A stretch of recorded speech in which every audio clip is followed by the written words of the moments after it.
Volunteers preparing to leave for an outreach-free clinic found two people from a remote village sitting in the waiting area. Baka ako mahuli at hindi na kami maabot. Sayang naman po masahe natin.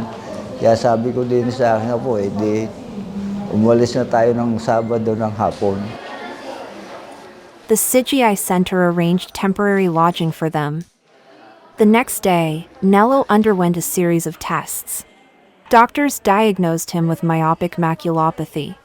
Unfortunately, surgery could not restore his vision. Pero buti nga po, hindi po nagde-detach po yung retina po ninyo kasi mga maliliit na punit, nagiging peklat po sila. No? Kaya lang sir, sa ngayon po, wala pa po kasing nagagawa pong pag-aaral o kaya surgery para ang peklat maayos. No? The medical team did not want Nello to leave empty-handed. 2 years ago, he saved money for new glasses, only to be scammed. Tagal ko na po kasing pangarap na kahit po salamin lang, makapagpasalamin po siya.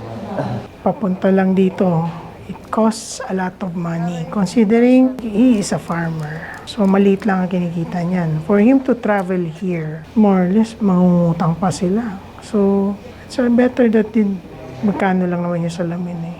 So make the most of it, give it to them.